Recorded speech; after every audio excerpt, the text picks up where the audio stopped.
ꯃꯇꯝꯗ ꯃꯌꯥꯝ ꯄꯨꯝꯅꯃꯛꯄꯨ ꯆꯦꯅꯦꯜ ꯑꯁꯤꯒꯤ ꯃꯥꯏꯀꯩꯗꯒꯤ ꯊꯣꯏꯕꯤ ꯀꯩꯁꯥꯝꯅ ꯇꯔꯥꯝꯅ ꯑꯣꯛꯆꯔꯤ꯫ ꯉꯁꯤꯁꯨ ꯃꯍꯧꯁꯥꯒꯨꯝ ꯃꯌꯥꯝꯒꯤꯗꯃꯛꯇ ꯌꯥꯝꯅ ꯅꯨꯡꯉꯥꯏꯔꯕ ꯋꯥꯔꯤ ꯃꯆꯥ ꯑꯃ ꯄꯨꯗꯨꯅ ꯂꯥꯛꯆꯔꯤ꯫ ꯋꯥꯔꯤ ꯑꯁꯤꯕꯨ ꯏꯕꯤꯔꯛꯄꯅ ꯂꯪꯒꯅꯔ ꯊꯤꯌꯥꯝ꯫ ꯍꯧꯖꯤꯛ ꯃꯌꯥꯝꯒꯤ ꯃꯐꯝꯗ ꯋꯥꯔꯤ ꯑꯁꯤ ꯈꯨꯗꯣꯜ ꯇꯝꯖꯔꯤ, ꯃꯌꯥꯝ ꯄꯨꯟꯅ ꯇꯥꯃꯤꯟꯅꯔꯁꯤ꯫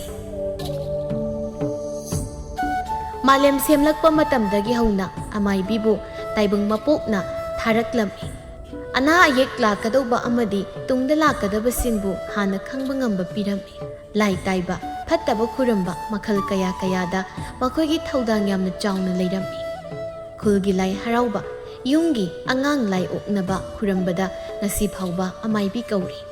ꯈꯨꯜ ꯑꯃꯒꯤ ꯋꯥꯔꯤꯅꯤ꯫ ꯈꯨꯜ ꯂꯩꯀꯥꯏ ꯑꯗꯨꯗ ꯑꯃꯥꯏꯕꯤ ꯀꯕꯣꯛꯂꯩ ꯍꯥꯏꯅ ꯃꯃꯤꯡ ꯆꯠꯄ ꯑꯃꯥꯏꯕꯤ ꯃꯤꯌꯥꯏ ꯑꯣꯏꯕꯤ ꯑꯃ ꯂꯩꯔꯝꯃꯤ꯫ ꯃꯐꯝ ꯑꯁꯣꯝꯗ ꯑꯃꯥꯏꯕꯤ ꯀꯕꯣꯛꯂꯩ ꯍꯥꯏꯈ꯭ꯔꯕꯗꯤ ꯂꯣꯏꯔꯦ, ꯃꯍꯥꯛꯅ ꯍꯩꯇꯕ ꯈꯪꯗꯕ ꯑꯃꯠꯇ ꯂꯩꯇꯦ꯫ ꯑꯐꯕ ꯐꯠꯇꯕ ꯄꯨꯝꯅꯃꯛ ꯈꯪꯕꯤ ꯃꯍꯥꯛꯅꯤ꯫ ꯅꯣꯡꯃꯒꯤ ꯅꯨꯃꯤꯠꯅꯤ꯫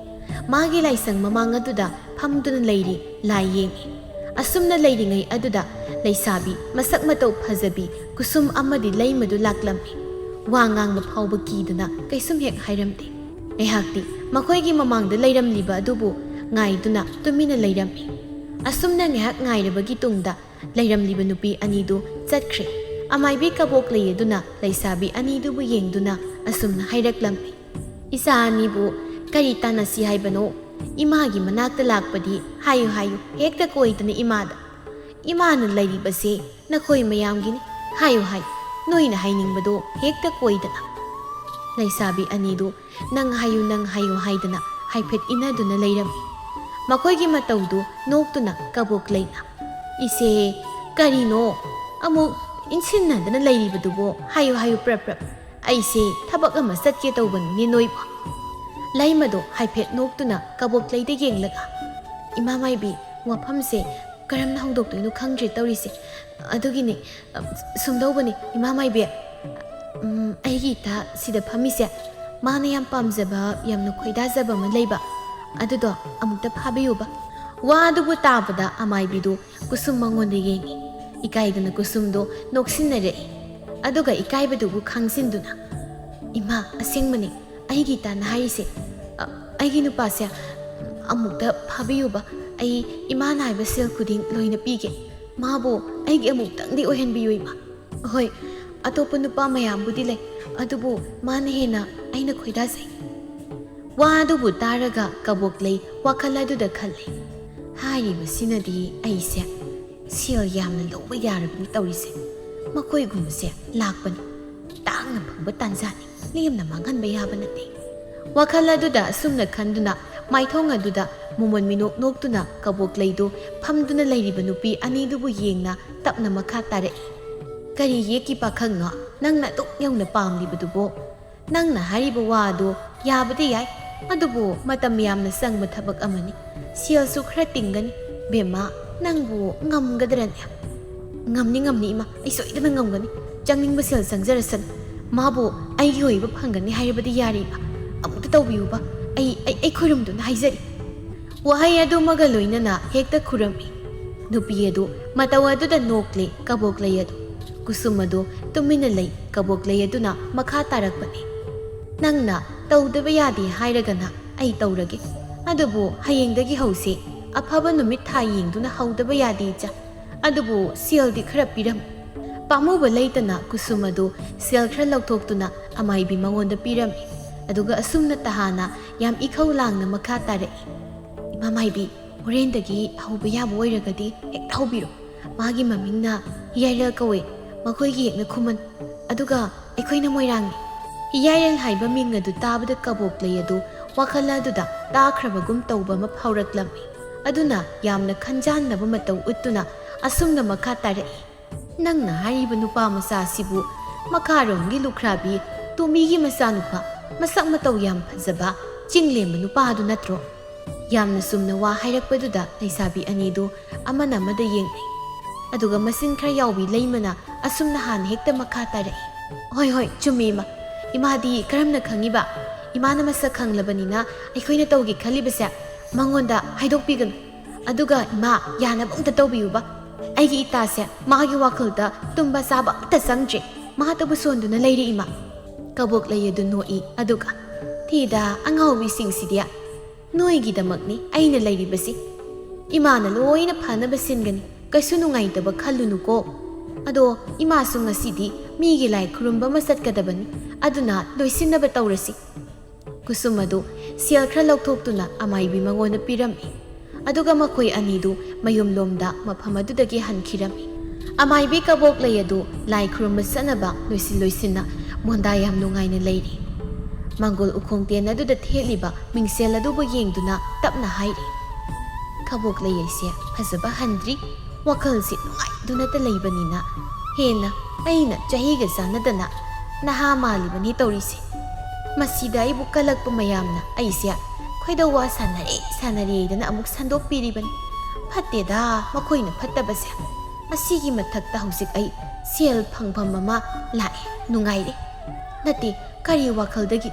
apamba nupabu laida tainaduna phau hairibasiba kari kokno haibanida laise kabok hai lei piraga pangsin sinaba yabago moina khali ekhoigi hiairel do haisu haibani aina udaba kuire horendi thenglabasu thengna amukta chaluge makoi mama masadubu karamna leiriba amaibi unaba halaklaga singju sase haiduna singju muksaduna leiri leisabi anidu yamna nungaiba sangsara mada leiri makoi anisi kusum madi tasengna nungsibada ngaurabadi kaisu sangde haibadu mangonda thokle kusum adu leima yengna tapna hairai leima aina tori base yam lanbrane nupana pamidraga nupabu phan aduga namlei leina bu hotnabase papdi puruigo bema nupanaga namkanmani ainaga sono thumani askainam tori isasi saita taning di bema mu matang sadana pakhatpidu tawranu nangi oina badi hotnarisi nang manung si pami hai na dra nang talakladi to osiro sil pamu yeiso amuksu talli amuksu pamu ba kobani na tawningi thabak adubu mai paknaba kusumadu wakhaladu yamna khanjani aduga tapna asumna leimada munna yengduna leima aisi yam thiraba aisa hazadabi haidu oirabra mana isa hanna phawa yengdribase aige khonjelsi yam yakbro mana taningdrise magi matau angang masa tabaduda makhol khra thokna leimadu noi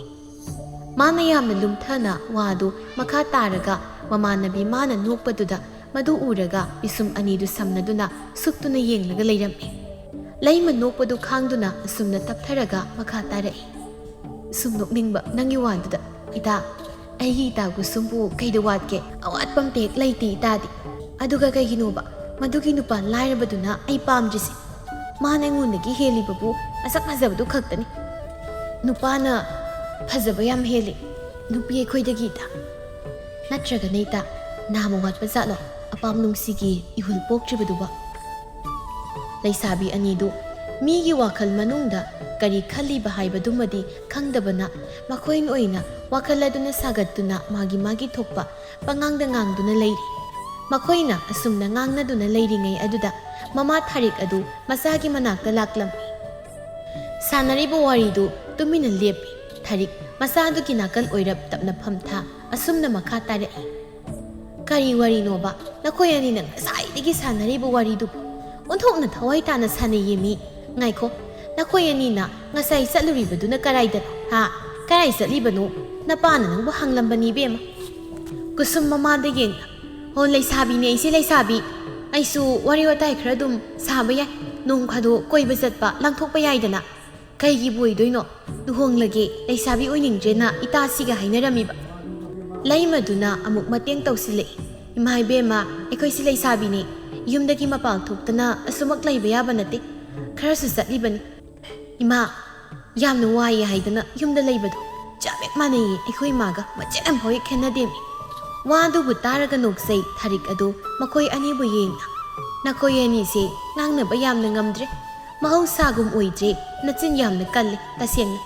aduga ne mama ama oina nakoi bu sena bahai base hangna sani nakoi na kadai da satli bahai base kupsen sena da bayade aduga mana luhong bahai ba wado lakna thamugo matam khra lei khoyumda leisari ngai duda yumda leiraga nungai ba yaba nungai tho yumgi maw ma oiragadi ꯅꯨꯡꯉꯥꯏꯕ ꯐꯪꯕ ꯍꯧꯅꯗꯦ ꯌꯨꯝ ꯑꯗꯨꯒꯤ ꯇꯦꯛꯆꯥꯛ ꯈꯨꯗꯤꯡ ꯅꯪꯒꯤ ꯈꯨꯠꯇ ꯂꯣꯏꯅ ꯂꯥꯛꯇꯣꯏꯅꯤ ꯃꯃꯥꯗꯨꯅ ꯋꯥꯏ ꯇꯥꯅ ꯃꯈꯥ ꯁꯨꯝ ꯇꯥꯔꯛꯄꯗꯨꯗ ꯀꯨꯁꯨꯝꯗꯨ ꯇꯥꯅꯤꯡꯗ꯭ꯔꯤ ꯊꯋꯥꯏꯅꯒ ꯋꯥꯕꯅꯤ ꯑꯗꯨꯅ ꯌꯥꯔꯦ ꯏꯃꯥ ꯌꯥꯔꯦꯕ ꯑꯃꯨꯛꯇ ꯆꯠꯈ꯭ꯔꯣ ꯆꯠꯂꯣ ꯑꯩꯈꯣꯏ ꯋꯥꯔꯤ ꯋꯥꯇꯥꯏ ꯉꯥꯏꯍꯥꯛꯇ ꯇꯧꯒꯦ ꯑꯩꯅ ꯁꯥꯎꯔꯛꯇꯅ ꯑꯩꯉꯣꯟꯗ ꯋꯥ ꯌꯥꯝꯅ ꯉꯥꯡꯕ꯭ꯔꯕꯨ ꯍꯣꯔꯦꯟ ꯀꯣꯛ ꯆꯦꯟꯊꯣꯛꯈꯤꯗꯣꯏꯅꯤ ꯌꯦꯡꯉꯨ ꯊꯥꯔꯤꯛ ꯃꯆꯥꯅ ꯐꯥꯒꯤ ꯑꯣꯏꯅ ꯍꯥꯏꯔꯛꯄ ꯋꯥ ꯑꯗꯨꯕꯨ ꯇꯥꯔꯒ ꯃꯈꯣꯜ ꯊꯣꯛꯅ ꯅꯣꯛꯏ ꯑꯗꯨꯒ ꯅꯨꯄꯥꯁꯨ ꯐꯪꯗꯕꯤ ꯅꯪꯅ ꯍꯣꯔꯦꯟ ꯆꯦꯟꯕ ꯀꯥꯏꯅ ꯑꯣꯏꯔꯣꯏ ꯏꯕꯦꯝꯃ ꯑꯣꯏꯔꯣꯏꯀꯣ ꯑꯩ ꯅꯪꯒ ꯑꯣꯟꯁꯤꯟꯅꯗꯨꯅ ꯋꯥ ꯉꯥꯡꯅꯒꯗꯕꯒꯤ ꯁꯔꯨꯛꯅꯦ ꯑꯩ ꯊꯕꯛ ꯇꯧꯔꯨꯒꯦ ꯆꯠꯂꯣ ꯆꯠꯂꯣ ꯇꯧꯔꯨꯆꯣ ꯅꯪ ꯀꯅꯥꯅ ꯃꯤꯒꯤ ꯃꯅꯥꯛꯇ ꯂꯥꯛꯑꯒ ꯋꯥ ꯉꯥꯡꯕꯤꯌꯨ ꯍꯥꯏꯒꯦ ꯉꯥꯡꯗꯅ ꯃꯃꯥ ꯑꯣꯏꯕꯤꯗꯨ ꯆꯠꯈ꯭ꯔꯦ ꯀꯨꯁꯨꯝ ꯑꯗꯨꯗꯤ ꯌꯥꯝꯅ ꯇꯧꯐꯝ ꯈꯪꯗꯅ ꯂꯩꯔꯝꯃꯤ ꯂꯩꯃꯗꯨ ꯃꯇꯥ ꯀꯨꯁꯨꯝꯗ ꯅꯣꯛꯐꯦꯠ ꯇꯧꯅ ꯌꯦꯡꯗꯨꯅ ꯏꯇꯥ ꯏꯕꯦꯝꯃ ꯅꯨꯡꯁꯤꯕꯗ ꯉꯥꯎꯕꯤ ꯑꯩꯁꯨ ꯆꯠꯂꯒꯦ ꯅꯪ ꯎꯡꯗꯨꯅ ꯅꯨꯡꯁꯤ ꯋꯥꯈꯜꯗ ꯂꯩꯍꯧꯀꯣ ꯍꯌꯦꯡ ꯑꯃꯨꯛ ꯂꯥꯛꯑꯒꯦ ꯑꯍꯣꯏ ꯂꯩꯃ ꯍꯌꯦꯡ ꯉꯟꯅ ꯂꯥꯛꯑꯣ ꯅꯪ ꯂꯥꯛꯄꯁꯦ ꯑꯩꯗꯤ ꯌꯥꯝ ꯅꯨꯡꯉꯥꯏ ꯏꯇꯣꯝꯇ ꯂꯩꯕꯁꯦ ꯇꯧꯐꯝ ꯑꯃ ꯈꯪꯗꯦ ꯑꯩ ꯍꯣꯏ ꯍꯥꯏꯕ ꯋꯥꯍꯩꯅ ꯄꯨꯝꯅꯃꯛ ꯁꯝꯂꯝꯗꯨꯅ ꯂꯩꯃꯗꯨ ꯃꯌꯨꯝꯗ ꯆꯠꯈꯤꯔꯝꯃꯤ ꯀꯨꯁꯨꯝ ꯃꯥꯗꯤ ꯃꯥꯒꯤ ꯀꯥꯗ ꯊꯣꯡꯅꯥꯎ ꯃꯄꯥꯗꯨꯗ ꯐꯝꯗꯨꯅ ꯇꯨꯃꯤꯟꯅ ꯃꯣꯟꯗ꯭ꯔꯪ ꯑꯃꯗ ꯑꯁꯨꯃꯛ ꯂꯩꯍꯧꯏ ꯃꯥꯗꯤ ꯏꯅꯥꯛ ꯈꯨꯟꯕ ꯃꯆꯥ ꯍꯥꯏꯕꯗꯨ ꯑꯣꯏꯕꯅꯤꯅ ꯊꯕꯛ ꯑꯋꯥꯕ ꯃꯁꯨꯕ ꯅꯠꯇꯦ ꯌꯥꯝꯅ ꯅꯨꯡꯉꯥꯏꯅ ꯂꯩꯔꯤꯕꯅꯤ ꯁꯣꯝꯗꯅ ꯂꯥꯏꯔ ꯂꯨꯈ꯭ꯔꯥꯕꯤ ꯃꯆꯥ ꯍꯤꯌꯥꯏꯔꯦꯜ ꯃꯥꯗꯤ ꯍꯤꯡꯅꯕꯒꯤꯗꯃꯛ ꯃꯍꯥꯛꯇꯤ ꯊꯕꯛ ꯏꯪꯈꯥꯡ ꯁꯨꯕ ꯆꯠꯂꯨꯔꯦ ꯊꯕꯛ ꯆꯠꯂꯨꯕ ꯍꯜꯂꯛꯄꯒ ꯋꯥꯔꯦ ꯍꯥꯏꯗꯨꯅ ꯐꯝꯗꯨꯅ ꯂꯩꯔꯤ ꯃꯥꯡꯒꯣꯜ ꯑꯗꯨꯗ ꯃꯆꯥꯅꯨꯄꯥ ꯍꯜꯂꯛꯂꯦ ꯈꯪꯕꯅ ꯃꯃꯥ ꯑꯣꯏꯔꯤꯕꯤ ꯇꯣꯝꯕꯤꯗꯨ ꯊꯣꯛꯂꯛꯏ ꯃꯈꯨꯠꯇ ꯏꯁꯤꯡ ꯊꯛꯅꯕ ꯄꯨꯕꯤꯔꯛꯏ ꯃꯃꯥꯅ ꯏꯁꯤꯡꯒ ꯄꯨꯗꯨꯅ ꯊꯣꯛꯂꯛꯄꯗꯨꯗ ꯃꯣꯃꯣꯟ ꯇꯧꯖꯩ ꯑꯗꯨꯒ ꯇꯞꯅ ꯑꯁꯨꯝꯅ ꯍꯥꯏꯔꯛꯂꯦ ꯍꯤꯌꯥꯏꯔꯦꯜ ꯑꯗꯨ ꯃꯃꯥ ꯌꯦꯡꯅ ꯏꯃꯥꯒꯤ ꯁꯦꯕꯥꯁꯤꯗꯤ ꯅꯆꯥꯏꯗꯤ ꯄꯦꯜꯂꯦꯃ 이마기 세바시디 나자이디 벨링 이마기 나자오이나 팡자바세 그요이나 하이도이노 칸트리 라이박 얌나 파바 하이브도 오이 나자이디 마자기 와두부 따라가 마마 오이비도 녹페 떠오이 히야렐 아도 이싱도 얌나 하우나 타이 타박 와나 수루바가 둥사 마락다 락바가 마학 아도 얌나 와바 하이브도 오이라바니 마사기 아와바 마타와 두부 우라가 톰비두나 마사누파다 नुंगाइतना येंगदुना 이마는 नंगी नतेंग तौबसु ngamde टेक्चाक खुदिंग इसाना लोइना तौरगा लोइरे मामा अमा ओइना इसागिदमक नंगी मतेंग तौबसु ngamde अइसे तौफम अमा खंगत्रे ममागी मतौ मओंग निंगथीना मचा अमा ओइना खंगबना याइरेलदु नोकफेट तौना ममादा मुना येंगदुना इमागी हौनबे हेना खंजिनबदु तौ नचाइना इमागिदमक फैगाम फैना होटनरी अइगिदी इमाना अइगी नाक्ता लेंगदना लेइबदुनि अइना पामिसे अतई अहेनबमता नसाइदी पामदे इमा अइना ngamliba makai imagidamok hotnagani macha poksabagi apenbu wahi kaya adubu taba phanglabada tombi madi haraubana muktoiba loizari tombi nokfe tawna ima peli hiairel ima peli isagi wa taraga ayam nungaire aduga nang imana haidodi imana yumse konba haigadauba thabain khang suba haiba nangina ting tawba ngamdaubi ꯌꯨꯝꯒꯤ ꯃꯧ ꯑꯃ ꯅꯪꯒꯤ ꯄꯨꯟꯁꯤ ꯆꯨꯞꯄ ꯅꯨꯡꯁꯤꯅꯅ ꯊꯧꯅꯥ ꯂꯩꯅ ꯍꯤꯡꯕ ꯉꯝꯗꯧꯕ ꯅꯨꯄꯤ ꯄꯥꯝꯃꯤ ꯑꯗꯨꯕꯨ ꯅꯪꯗꯤ ꯊꯕꯛ ꯇꯧꯗꯨꯅ ꯂꯩ ꯅꯍꯥ ꯑꯣꯏꯔꯤꯉꯩ ꯃꯇꯥꯡ ꯆꯥꯔꯤꯉꯩ ꯑꯗꯨꯗ ꯅꯨꯄꯤ ꯑꯃ ꯈꯪꯅꯅꯕ ꯇꯧꯋꯨ ꯅꯨꯄꯥ ꯃꯆꯥ ꯍꯤꯌꯥꯏꯔꯦꯜꯗꯨ ꯃꯃꯥꯅ ꯅꯨꯄꯤꯒꯤ ꯃꯇꯥꯡ ꯑꯃꯗꯤ ꯂꯨꯍꯣꯡꯕꯒꯤ ꯃꯇꯥꯡ ꯂꯥꯛꯄꯗꯣ ꯃꯗꯨꯗ ꯍꯧꯒꯠꯇꯨꯅ ꯆꯠꯅꯤꯡꯕ ꯍꯥꯏꯕꯗꯨ ꯑꯣꯏꯔꯝꯃꯤ ꯀꯔꯤꯒꯤꯅꯣ ꯍꯥꯏꯕꯗ ꯃꯍꯥꯛ ꯍꯧꯖꯤꯛ ꯃꯇꯝꯒꯤ ꯅꯨꯄꯤ ꯄꯥꯝꯗꯦ ꯃꯊꯃꯣꯏ ꯑꯗꯨꯗ ꯊꯨꯛ ꯂꯥꯎꯕ ꯑꯃꯇ ꯊꯦꯡꯅꯗꯦ हियारेल तपना फमदुना लेरंबदगी हौगलक्तुना इमुंगदे संगनब तौई मतांग अदुदा ममाना हाइखिबा वादुगी मतुंग इन्ना तपना खुमी मतम खरदि मिंगना सिकना लेखिसीबा अदुगा ई इसाना खंगना लोइ तौरके मा नंग अदुगी तमक्ता कैसु वागन नसाना पुरकपु नुपी हाइरेदना असुमना ममा मसाना वारी तौदुना लेरिङै अदुदा अमाइबी कबोक लेयदु मखोइगी मनाक्ता लाई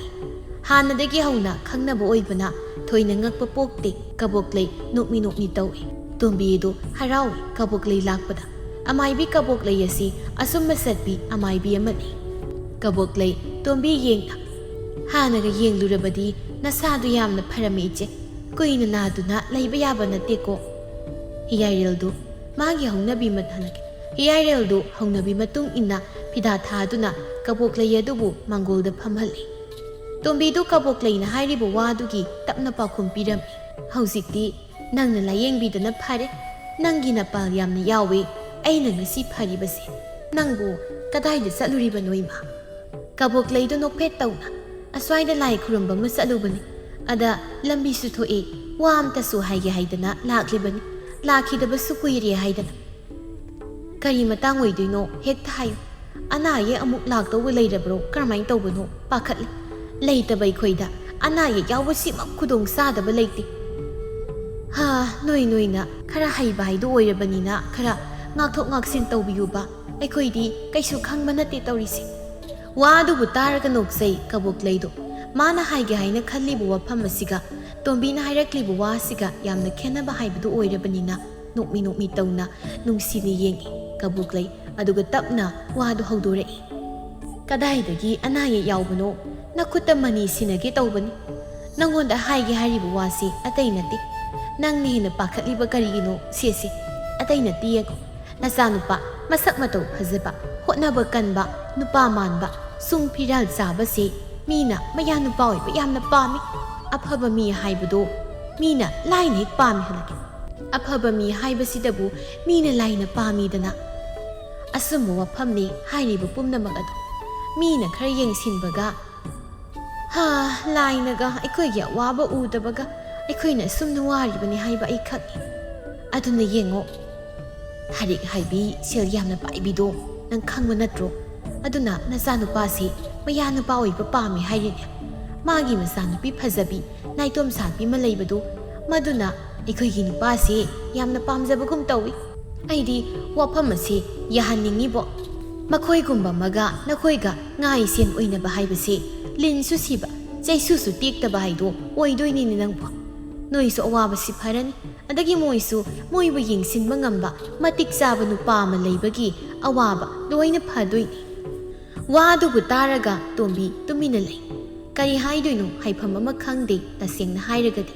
amadi ngasaidagi sanaribu waridu imungdagi magi kadagi tumina taribani yaireladuna tombi ngehak tumina lairuraga tapna mu asumna makha tare kari haidoino haifam khangma nateda amaromda yamna phai adubu leitaba ma oibana mina kari haikhini thik nembana thak wangba pamba haibadu tadoini adugi mu khaliba nupi masa aduna aikoi bungo sibu yamna pamjai haibadi aikoi su khangi thongaldaga yamna lumba lai adagi laikai ngang tharaktana aikhoigi posaiga yamna leire yam tawrai adugi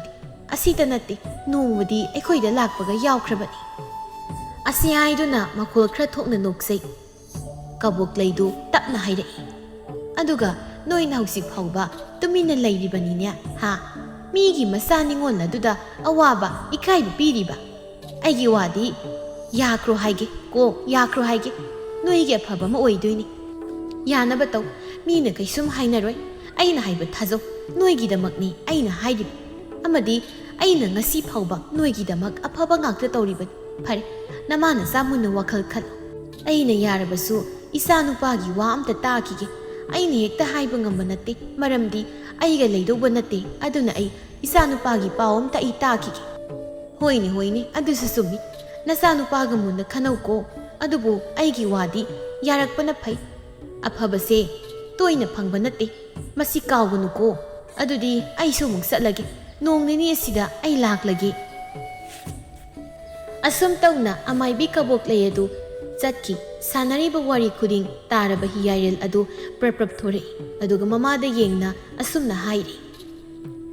manairam libinu pido ai khani ai pamte hoi masak mataw yengbadi yabani adagi sel paibagi masani ekoi nungaigani haibisu khani adubu saktado yum koigadaba ma yaude aina sum yengbada adunan aina hairibasima nachaidi imabu luna tawdobi aphabi nupi ma pami tasing hairagadi natragadi aidi pamte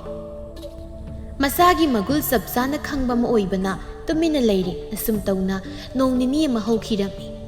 kusumadi nungsibada ngauri nungsibada ngaurubada ising nungsit amata mangonda sangdi haiduni lei mamadi matai be madugi ngausatnabadu bu uraga pangnokta nokningba ma oire kusumabu mamau oige haiba kaya nupa masing thingamdaba kaya thongalda duda lengliba adubu manada hapti arepa mada leptuna sumjring lei kusumadu leimada yengna leima ngarang nahan ekoina unaruba amaibiduki manakta amuk satsi ꯁꯦꯜ ꯈꯛ ꯂꯧꯔꯒ ꯑꯩꯈꯣꯏꯒꯤꯗꯃꯛ ꯀꯩꯁꯨ ꯇꯧꯔꯛꯇ꯭ꯔꯕ ꯃꯥꯜꯂꯤ ꯇꯥ ꯍꯤꯌꯥꯔꯦꯜꯗꯣ ꯑꯩꯉꯣꯟꯗ ꯄꯥꯎ ꯐꯥꯎꯔꯛꯇꯦ ꯅꯥꯎ ꯑꯗꯨꯒꯤ ꯑꯃꯥꯏꯕꯤꯗꯣ ꯎꯅꯕ ꯑꯣꯏꯅ ꯇꯥ ꯍꯤꯌꯥꯔꯦꯜꯗꯨꯕꯨꯁꯨ ꯂꯨꯃꯛꯁꯤ ꯂꯩꯃ ꯇꯞꯅ ꯈꯨꯝꯃꯤ ꯅꯣꯛꯃꯤ ꯇꯧꯏ ꯀꯩꯒꯤꯅꯣ ꯈꯪꯗꯦ ꯀꯨꯁꯨꯝ ꯌꯦꯡꯂꯕꯗꯤ ꯃꯥꯗꯣ ꯍꯦꯛꯇꯃꯛ ꯅꯣꯛꯅꯤꯡꯕ ꯑꯃ ꯑꯣꯏꯔꯝꯃꯤ ꯑꯗꯨꯕꯨ ꯈꯥꯡꯖꯤꯟꯗꯨꯅ ꯑꯁꯨꯝꯅ ꯍꯥꯏꯔꯛꯏ ꯏꯕꯦꯝꯃ ꯅꯪꯁꯦ ꯀꯔꯝ ꯉꯥꯡꯅꯗꯣꯏꯅꯣ ꯈꯪꯗꯦ ꯍꯣꯔꯦꯟꯗꯤ ꯅꯪꯁꯦ ꯍꯤꯌꯥꯔꯦꯜ ꯍꯣꯏꯒꯤ ꯃꯌꯨꯝꯗ ꯊꯅꯝꯃꯅꯤ ꯅꯠꯇ꯭ꯔꯗꯤ ꯑꯩꯁꯦ ꯌꯥꯝ ꯋꯥꯔꯦ ꯏꯕꯦꯝꯃ ꯍꯣ ꯅꯪꯅ ꯁꯨꯝꯅ ꯊꯅꯝꯂꯒ ꯃꯥꯅ ꯑꯩꯕꯨ ꯍꯔꯥꯎ ꯍꯔꯥꯎ ꯂꯧꯁꯤꯟꯕꯤꯅꯤ ꯍꯥꯏꯔꯗꯤ ꯐꯩꯌꯦ ꯑꯩ ꯀꯩꯁꯨ ꯍꯥꯏꯗꯕꯤ ꯂꯩꯍꯧꯒꯦ ꯌꯥꯔꯦ ꯑꯩꯈꯣꯏꯅꯤ ꯁꯨꯝ ꯉꯥꯡꯅꯗꯅ ꯂꯩꯔꯒ ꯀꯩꯁꯨ ꯀꯥꯟꯅꯔꯣꯏ ꯑꯗꯨꯅ ꯆꯠꯅꯕ ꯇꯧꯔꯁꯤ ꯑꯁꯤ ꯍꯥꯏꯅ ꯃꯈꯣꯏ ꯑꯅꯤꯗꯨ ꯍꯧꯅꯗꯨꯅ ꯑꯃꯥꯏꯕꯤ ꯀꯕꯣꯛꯂꯩ ꯑꯗꯨꯒꯤ ꯃꯌꯨꯝꯂꯣꯝꯗ ꯉꯁꯤꯁꯨ ꯑꯃꯨꯛ ꯍꯧꯅꯗꯨꯅ ꯄꯨꯟꯅ ꯂꯥꯛꯂꯤ ꯀꯕꯣꯛꯂꯩꯗꯨ ꯂꯩꯁꯥꯕꯤ ꯃꯆꯥ ꯑꯅꯤꯅ ꯂꯥꯛꯄꯗꯨ ꯎꯔꯒ ꯅꯣꯛꯐꯦꯠ ꯇꯧꯏ ꯀꯨꯁꯨꯝ ꯑꯃꯥꯏꯕꯤ ꯌꯦꯡꯅ ꯏꯃꯥ ꯃꯥꯏꯕꯤ ꯑꯩꯈꯣꯏꯅ ꯍꯥꯏꯔꯝꯕꯗꯨꯕꯨ ꯇꯧꯕꯤꯗ꯭ꯔꯕ꯭ꯔꯣ ꯀꯃꯥꯏꯅ ꯇꯧꯕꯅꯣ ꯅꯨꯄꯥꯗꯨꯅ ꯑꯩꯉꯣꯟꯗ ꯀꯩꯁꯨ ꯍꯦꯛ ꯍꯥꯏꯔꯛꯇꯦ ꯅꯠꯇ꯭ꯔꯒꯅ ꯑꯩꯅ ꯄꯤꯔꯝꯕ ꯁꯦꯜ ꯑꯗꯣ ꯌꯥꯝꯗꯦ ꯍꯥꯏꯗꯨꯅ ꯇꯧꯕꯤꯗ꯭ꯔꯕ꯭ꯔꯣ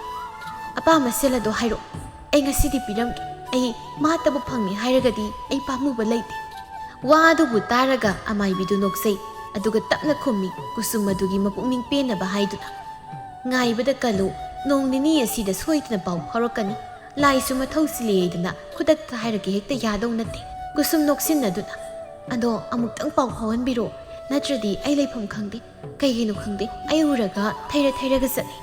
ꯍꯣꯏ ꯑꯩ ꯇꯧꯒꯦ ꯅꯈꯣꯏ ꯑꯅꯤ ꯁꯣꯏꯗꯅ ꯊꯨꯡꯅꯒꯅꯤ ꯑꯩꯅ ꯍꯥꯏꯔꯤꯕꯁꯤ ꯊꯥꯖꯧ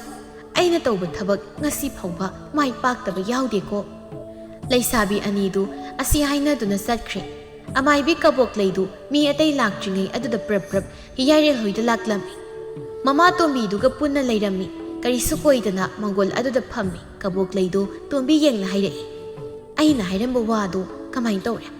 ꯅꯃꯥ ꯅꯆꯥ ꯀꯔꯤ ꯍꯥꯏꯅꯔꯒꯦ ꯋꯥꯗꯨꯗ ꯇꯣꯝꯕꯤ ꯅꯣꯛꯇꯨꯅ ꯌꯥꯗꯦꯗ ꯏꯆꯥꯅ ꯑꯩꯈꯣꯏ ꯌꯦꯡꯅꯕꯗ ꯃꯇꯤꯛ ꯆꯥꯗꯦ ꯍꯌꯦꯡ ꯑꯩꯈꯣꯏꯕꯨ ꯃꯤꯅ ꯑꯍꯦꯟꯕ ꯄꯥꯝꯕ ꯑꯗꯨ ꯑꯗꯥꯗꯅ ꯌꯥꯝꯅ ꯍꯥꯏ ꯃꯥꯕꯨ ꯉꯥꯎꯔꯕ꯭ꯔꯣ ꯀꯔꯤꯅꯣ ꯍꯥ ꯑꯐꯕ ꯑꯃ ꯐꯪꯕꯁꯤꯗ ꯂꯦꯝꯅ ꯃꯥꯡꯍꯟꯒꯦ ꯍꯣꯠꯅꯔꯤꯕ ꯀꯔꯤꯒꯤꯅꯣ ꯑꯗꯨ ꯑꯗꯥ ꯈꯪꯗꯦ ꯅꯆꯥꯅꯨꯄꯥꯗꯨ ꯊꯦꯝꯃꯨ ꯃꯃꯥ ꯅꯪꯅ ꯍꯥꯏꯕꯗ ꯅꯆꯥꯅ ꯌꯥꯔꯣꯏꯗꯕ ꯂꯩꯇꯦ ꯏꯃꯨꯡ ꯑꯗꯨꯅ ꯅꯣꯏꯕꯨ ꯍꯟꯊꯅ ꯌꯦꯡꯕ ꯂꯩꯇꯦ ꯑꯩꯅ ꯍꯥꯏꯔꯤꯕꯁꯦ ꯏꯪꯒꯤꯠꯇ ꯈꯪꯅꯁꯤ ꯏꯪꯒꯤꯠꯇ ꯇꯣꯝꯕꯤꯗꯨ ꯇꯞꯅ ꯍꯣꯏ ꯑꯩ ꯁꯣꯏꯗꯅ ꯍꯥꯏꯔꯒꯦ ꯃꯃꯥꯒꯤ ꯃꯆꯥꯅꯤ ꯃꯃꯥꯅ ꯍꯥꯏꯃꯟꯕꯗꯒꯤ ꯌꯥꯔꯦ ꯅꯣꯡ ꯅꯤꯅꯤꯗꯨꯗ ꯍꯤꯌꯥꯔꯦꯜ ꯑꯃꯗꯤ ꯀꯨꯁꯨꯝ ꯑꯗꯨ ꯎꯅꯗꯨꯅ ꯂꯩꯔꯦ ꯃꯥꯗꯤ ꯏꯀꯥꯏꯕꯅ ꯂꯣꯏꯔꯦ ꯋꯥ ꯐꯥꯎꯕ ꯅꯤꯡꯊꯤꯅ ꯉꯥꯡꯕ ꯉꯝꯗꯦ ꯍꯤꯌꯥꯔꯦꯜ ꯀꯨꯁꯨꯝ ꯌꯦꯡꯅ ꯇꯞꯅ ꯀꯨꯁꯨꯝ ꯅꯪꯅ ꯑꯩꯕꯨ ꯅꯨꯡꯁꯤ ꯅꯪꯅ ꯑꯩꯕꯨ ꯄꯥꯝꯃꯤ ꯍꯥꯏꯕꯁꯦ ꯑꯩ ꯌꯥꯝ ꯅꯨꯡꯉꯥꯏ ꯑꯗꯨꯕꯨ ꯅꯪꯒꯤ ꯑꯩꯒꯤ ꯏꯃꯨꯡꯗꯤ ꯃꯥꯂꯦꯝꯒ ꯗꯤꯌꯥꯒ ꯆꯞ ꯃꯥꯟꯅꯩ ꯑꯗꯨꯅ ꯅꯪ ꯑꯩꯒꯤ ꯌꯨꯝꯗ ꯂꯩꯕꯗ ꯌꯥꯝꯅ ꯋꯥꯅꯤ ꯑꯗꯨꯅ ꯅꯪꯒꯤꯁꯨ ꯃꯇꯤꯛ ꯆꯥꯕ ꯑꯃ ꯌꯦꯡꯉꯨ ꯑꯁꯨꯝꯅ ꯍꯥꯏꯔꯛꯄꯁꯤꯗꯗꯤ ꯇꯨꯃꯤꯟꯅ ꯂꯩꯕ ꯌꯥꯗꯕ ꯑꯃ ꯑꯣꯏꯕꯅꯤꯅ ꯇꯞꯅ ꯈꯨꯝꯃꯤ ꯀꯨꯁꯨꯝ ꯑꯗꯨ ꯍꯤꯌꯥꯔꯦꯜ ꯃꯉꯣꯟꯗꯗꯤ ꯌꯦꯡꯕ ꯉꯝꯗ ꯅꯥꯀꯜ ꯑꯃꯗ ꯂꯩꯊꯣꯛꯇꯨꯅ ꯇꯞꯅ ꯏꯀꯥꯏꯅ ꯑꯁꯨꯝꯅ ꯍꯥꯏꯔꯛꯏ ꯑꯩ ꯄꯨꯝꯅꯃꯛ ꯈꯪꯉꯤ ꯇꯥ ꯍꯤꯌꯥꯔꯦꯜ ꯑꯗꯨꯕꯨ ꯊꯃꯣꯏ ꯑꯁꯤꯅ ꯋꯥꯈꯜ ꯃꯍꯥꯛꯅ ꯅꯪ ꯅꯠꯇꯕ ꯑꯃꯠꯇ ꯍꯟꯅ ꯌꯦꯡꯉꯨ ꯌꯥꯗꯦ ꯅꯪꯅ ꯑꯩꯒꯤꯗꯃꯛ ꯂꯦꯞꯄꯒꯗꯤ ꯑꯩ ꯄꯨꯝꯅꯃꯛ ꯊꯦꯡꯅꯕ ꯉꯝꯒꯅꯤ ꯑꯩ ꯅꯪꯕꯨ ꯌꯥꯝꯅ ꯅꯨꯡꯁꯤ ꯑꯩꯒꯤ ꯋꯥꯁꯦ ꯅꯪꯅ ꯌꯥꯕꯤꯌꯨ ꯍꯤꯌꯥꯔꯦꯜ ꯑꯗꯨ ꯀꯨꯁꯨꯝꯒꯤ ꯃꯇꯧ ꯑꯗꯨꯗ ꯌꯦꯡꯕ ꯉꯝꯗ꯭ꯔꯦ ꯑꯗꯨꯅ ꯃꯍꯥꯛ ꯅꯨꯄꯤ ꯑꯁꯤꯅ ꯍꯥꯏꯕ ꯋꯥꯐꯝ ꯑꯗꯨ ꯌꯥꯔꯝꯃꯤ ꯅꯨꯄꯤ ꯃꯥꯗꯤ ꯍꯔꯥꯎꯕꯅ ꯑꯃꯨꯛ ꯇꯣꯏꯕ ꯀꯩꯅꯣꯝꯃ ꯇꯧꯔꯦ ꯇꯁꯦꯡꯅ ꯍꯤꯌꯥꯔꯦꯜ ꯇꯞꯅ ꯃꯈꯥ ꯇꯥꯔꯛꯏ ꯑꯩꯗꯤ ꯅꯨꯄꯤꯅ ꯌꯥꯝꯅ ꯏꯪ ꯇꯞꯄ ꯌꯨꯝ ꯀꯣꯏꯕ ꯍꯧꯅ ꯂꯣꯟꯆꯠ ꯌꯥꯝꯅ ꯈꯪꯕꯁꯦ ꯌꯥꯝꯅ ꯄꯥꯝꯃꯤ ꯄꯨꯝꯅꯃꯛ ꯑꯁꯤꯕꯨ ꯅꯪꯕꯨ ꯉꯝꯒꯗ꯭ꯔꯥ ꯑꯩꯅ ꯍꯥꯏꯕ ꯋꯥ ꯅꯪꯅ ꯇꯥꯕ ꯉꯝꯒꯗ꯭ꯔꯥ ꯑꯩ ꯇꯥ ꯍꯤꯌꯥꯔꯦꯜ ꯅꯪꯅ ꯍꯥꯏꯕ ꯈꯨꯗꯤꯡ ꯌꯥꯖꯒꯦ ꯑꯩ ꯋꯥꯈꯜ ꯇꯥꯖꯩ ꯑꯩ ꯂꯣꯏꯅ ꯇꯧꯒꯦ ꯑꯁꯨꯝ ꯇꯧꯅ ꯄꯥꯈꯪ ꯂꯩꯁꯥ ꯑꯅꯤꯗꯨ ꯅꯨꯡꯁꯤꯅꯔꯤ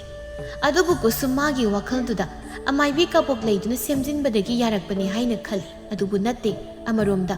ꯊꯃꯣꯏꯗ ꯐꯥꯎꯔꯛꯄꯗꯨꯅ ꯅꯨꯄꯥꯗꯨꯅ ꯌꯥꯔꯝꯕꯅꯤ ꯍꯔꯥꯎ ꯑꯆꯥ ꯑꯊꯛ ꯍꯩ ꯄꯨꯗꯨꯅ ꯑꯃꯥꯏꯕꯤꯗꯨꯒꯤ ꯃꯌꯨꯝꯗ ꯂꯥꯛꯂꯝꯃꯤ ꯀꯕꯣꯛꯂꯩ ꯑꯗꯨ ꯀꯨꯁꯨꯝꯅ ꯍꯔꯥꯎꯕꯗꯨ ꯎꯔꯒ ꯍꯥꯏꯔꯛꯏ ꯑꯩꯅ ꯍꯥꯏꯗ꯭ꯔꯣ ꯑꯩꯅꯕꯨ ꯇꯧꯔꯒꯗꯤ ꯍꯦꯛꯇ ꯌꯥꯒꯅꯤ ꯅꯪ ꯀꯩꯁꯨ ꯈꯜꯂꯨꯅꯨ ꯍꯥꯏꯗꯅ ꯉꯥꯏꯕ ꯀꯜꯂꯨ ꯍꯣꯠꯅꯕ ꯂꯦꯞꯀꯅꯨ ꯅꯣꯡꯃ ꯅꯠꯇ꯭ꯔꯒ ꯅꯣꯡꯃꯗꯤ ꯁꯣꯏꯗꯅ ꯃꯥꯏ ꯄꯥꯛꯀꯅꯤ ꯄꯨꯛꯅꯤꯡ ꯑꯗꯨꯗ ꯅꯤꯡꯖꯕꯗꯣ ꯁꯣꯏꯗꯅ ꯊꯨꯡꯒꯅꯤ ꯀꯨꯁꯨꯝ ꯍꯔꯥꯎꯅ ꯑꯩ ꯌꯥꯝ ꯅꯨꯡꯉꯥꯏꯔꯦ ꯏꯃꯥꯅ ꯇꯧꯕꯤꯕꯗꯒꯤ ꯑꯩꯅ ꯄꯥꯝꯖꯕ ꯅꯨꯄꯥꯁꯨ ꯐꯪꯗꯧꯔꯦ ꯑꯩ ꯌꯥꯝ ꯅꯨꯡꯉꯥꯏꯔꯦ ꯑꯗꯨꯅ ꯑꯩꯅ ꯏꯃꯥꯗ ꯉꯝꯖꯕ ꯈꯔꯗ ꯇꯝꯖꯒꯦ ꯍꯥꯏꯗꯨꯅ ꯂꯥꯛꯂꯤꯕꯅꯤ ꯑꯁꯨꯝ ꯇꯧꯅ ꯑꯃꯥꯏꯕꯤ ꯀꯕꯣꯛꯂꯩ ꯑꯗꯨꯕꯨ ꯅꯨꯄꯥ ꯐꯥꯕꯤ ꯑꯃꯥꯏꯕꯤ ꯍꯥꯏꯅ ꯑꯃꯗꯒꯤ ꯑꯃꯗ ꯃꯔꯤ ꯍꯥꯏꯅꯔꯛꯂꯝꯃꯤ Asum tauna loina tinarabadi mi haibasi loina nungsi aduna makhoi anidu yamna nungsinaduna masa masa yanaduna chen chongba tawramni luhongbagi matam lepli yung kay semjinlakpagi sil khuding nupi mayumdagi loina pirai awaba haibadu kokli Tarik amadi masa nupi kusumadu wari tawri sidagi di bema hanagi matawgum tawba yadre nangse mau haibadu oiragadawbani nakuna nemgi sebani thina tawdawni khanglabra Mina na thakta wa ngang bayade gyan ta daw adubudi iya nupa oidoribado aina masak khangba mini nungai na laini sasi nachai nupa khan bai jaima hausikti na tom tamuk lehurani aiga khra khra khatna launabado launararoi ko ima nangbo hainagadra hainadrabasu hainanaba tawrani isan nungai na leibadubuni nama aina pam khanglabro Hau tawduna lekai miyam sangduna hausikti luhongbadasu loire nupaduna hotnaba kanbaga awaba khudingsu loina kokli kusumadi aningba pamba loina phangbada yamna nungaina harauna leirammi numidangi matamni sa ising sanaba thaurang tawi tombidu masa mamau yengna asumna tapna hairai yengoi isa sa imadi yamna soli ayamana hingdana kayam kuina asumni hingdoino haiba ngamde aduna Nakoyani di amatan matam chupada kanaba waroba saunaba yadi amana magi wadu butaduna nakoyani harauna nungai na leidawni ko amana magi waraklaba matamda thauna hapnagadabani yum mama palakpase araiba nate ko masa mamau oiba anidu hoi haibagum makok adu nobi asum tauna amaibi kabok leyedugi matengdagi hauzikti yum animak nungai yaipana harauna nungai na puna leikirami